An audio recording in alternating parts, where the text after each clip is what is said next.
hitting you in the eye. I'm going to move that hole even back just a little bit. You're the boss making this knife, and you can put the holes wherever you want. If you don't like the idea of having them slightly above center, then put them dead center. And that's entirely up to you. Okay, we're back to the drill press now. I have a 15/64 inch drill there, which is the size I use for the handle screws. One more thing to mention on the Dychem steel blue. I use the paint on material. I used the spray can for applying that for probably 25 years, and it had a tendency to not coat as well or chip off when you scribe lines through it. I just tried the paint on maybe two years ago, and I find that it works a lot better for me for layout material, for layout blue. Again, make sure you wear safety glasses. Make sure you have your gloves on. Okay, it's always wise to use safety equipment. With the hand that's now near the moving part of the machine, it's good practice to have a pair of gloves. As you'll note on the step pulley on the top of the drill press up here, I've got it on the lowest and slowest speed. Depending on the size of the drill, if you have a large drill, you use a lower speed. If the drill is a smaller drill, like 1/16 or 3/32 inch, I'd move the belt up higher on the pulley, which would give me a faster speed. Now you be careful to get your drill located right in that punched hole. You need to perch hard enough for it to cut.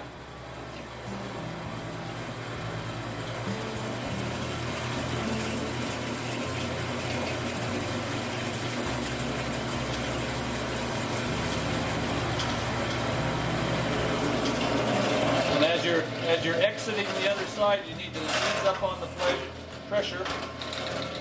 You'll get a nice clean hole. That drill needs to be tightened just a little bit.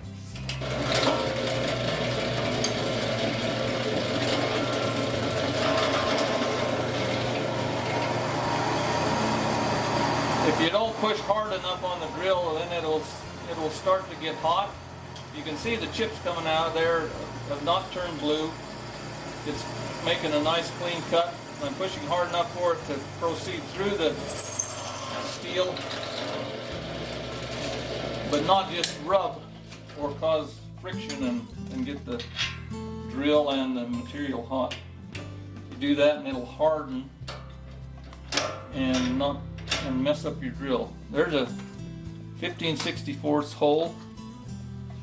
For the thong tube, I use a 6.5 millimeter drill. The thong tube is actually 1/4 inch in diameter. This gives you a little bit of playroom so you don't have to spin down the thong tube to reduce the size of the tube to get it through the hole.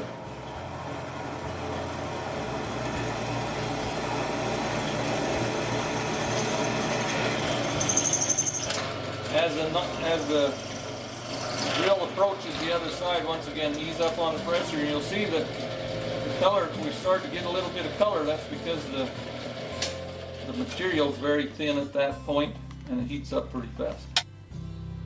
I said we were ready to start the grinding, but we're not quite to that point. We need to lay out, again, the guideline for grinding the blade.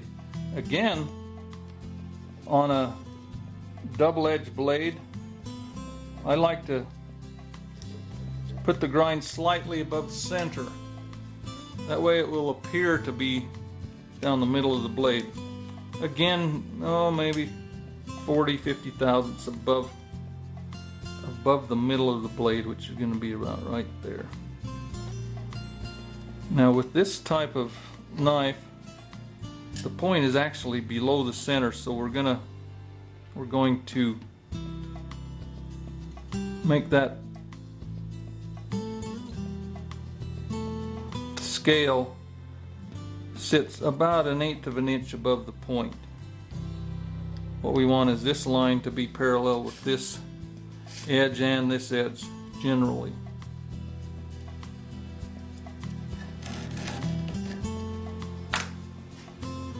Okay, once again that line is above center. That's how I like them. We'll mark the other side the same way.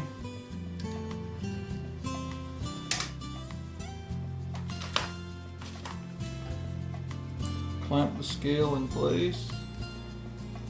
Again, a little bit above the point, so this space is parallel.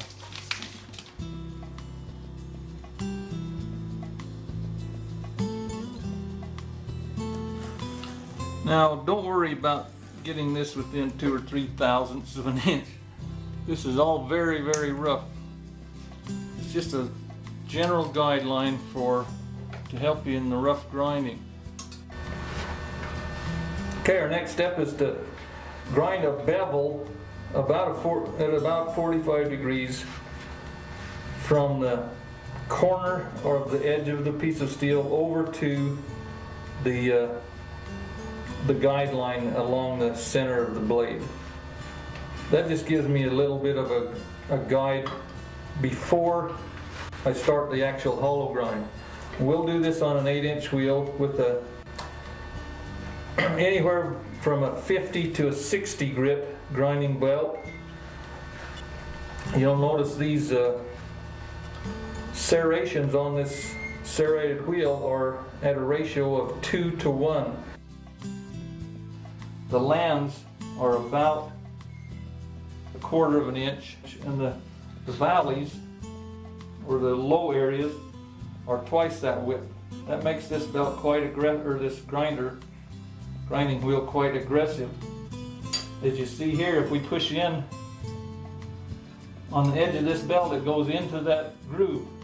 That makes the top of this, or that makes the land dig right into the steel. So this cuts quite fast and quite cool. You can grind almost without gloves as far as heat is concerned, although you don't want to do that for safety reasons. Anyway, what I'm going to do now is hold the knife to about a 45-degree angle to the belt, and I'll grind down to that center line on the one side, then we'll turn it over and do the same thing on the other side. On the top of the blade, we'll grind right down to the lines on the clip, and then we'll taper from the point of the start of the clip back to the plunge cut area, so that it's slightly wider on the top of the blade at the rear than it is toward the point.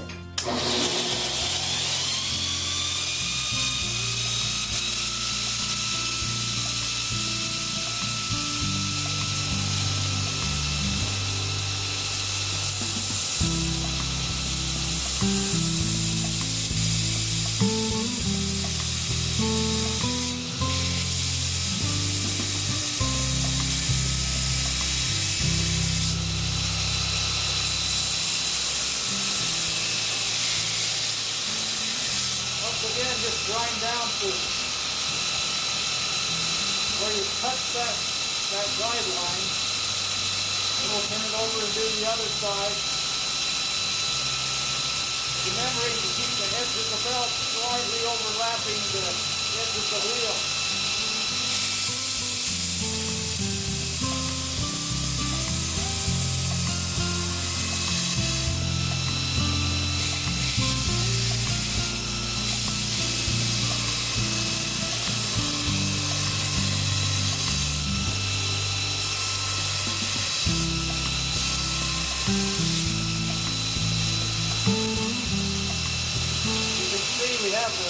That's why we have those marks for the stomping of the grinder. Now the next thing I'll do is I'll grind the bevel from the point to the top of the clip, continuing on to about this area.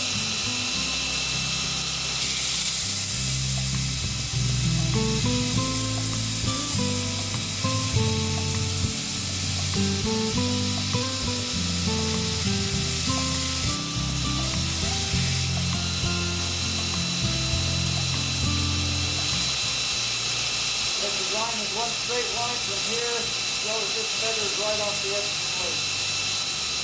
Do it on the same side.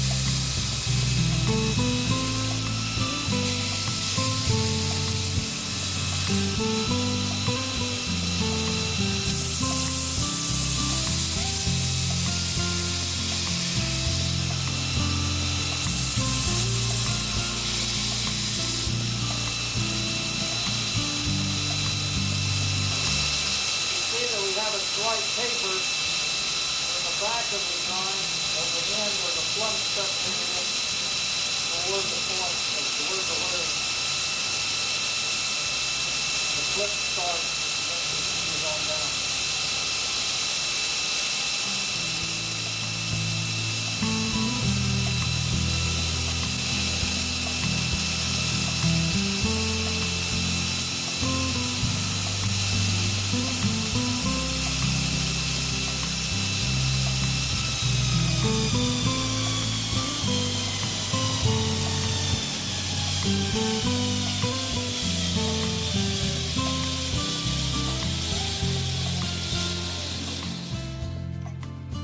All we've done at this point is give us a little, we've sharpened the piece of steel basically.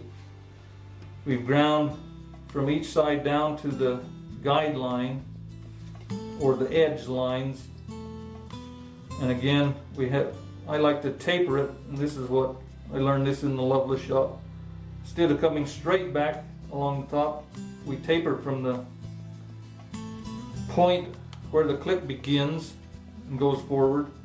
We taper from there on back. As you can see, these are about 80 thousandths of an inch thick. That gives us plenty of room to straighten things out in case this blade should warp during heat treat. That's very, very rare that happens these days. It's probably more habit in my case than necessity, because often makers will take their blades down to final tolerances before they're heat treated.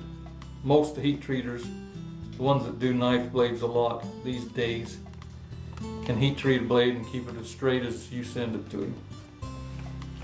Okay, we're to the point now where we have the initial bevel, which is ground down to the center line for the knife edge.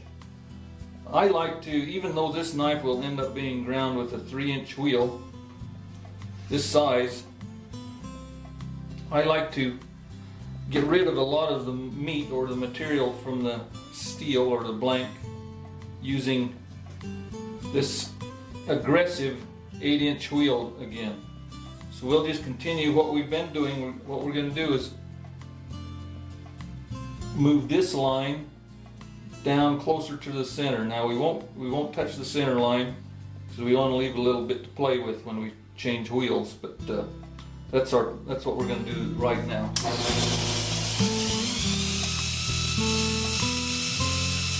again, be sure that the belt is running over the edge of the wheel a little.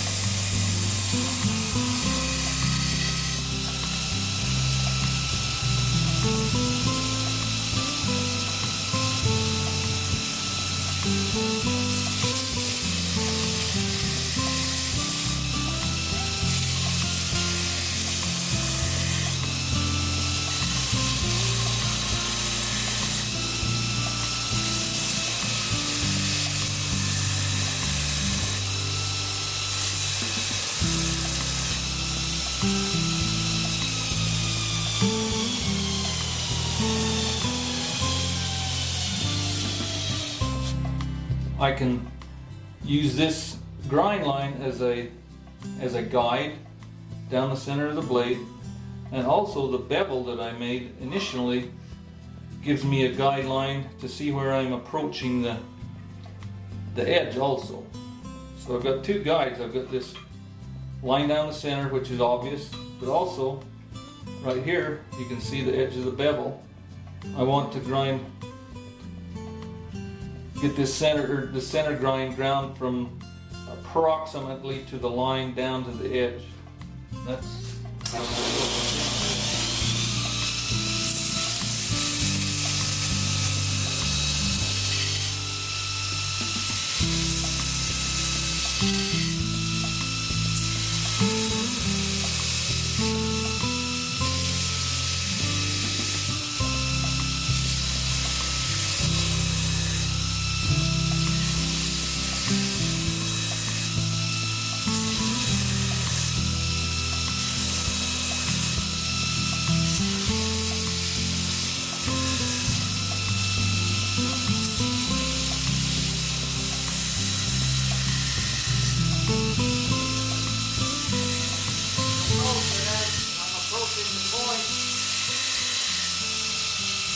Dropping the line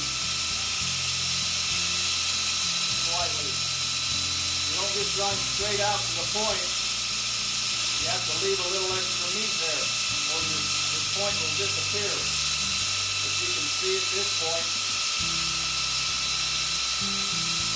it's pretty much meant taking our grind line down to the edge of the blade. Now we'll do the same thing on the top. I like to use the rest just because it makes it more stable. As we continue and finish the grind with the 3-inch wheel, I'll get rid of the rest and just do it by hand. Once again, this won't be the final step on the top bevel. We'll just approach the center line.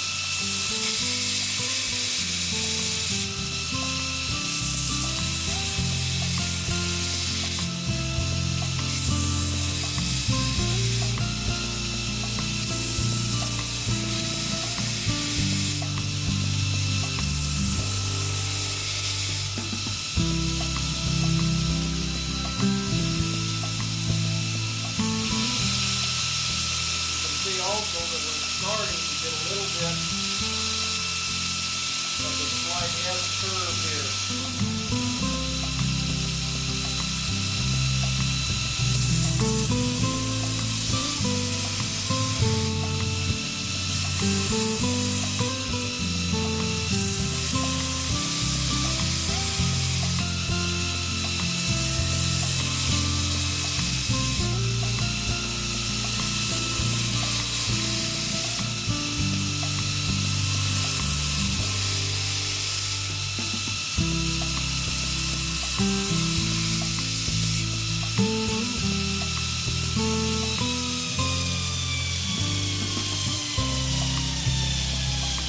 We'll just pause here and discuss this top grind for a minute. If you look carefully, you can see I haven't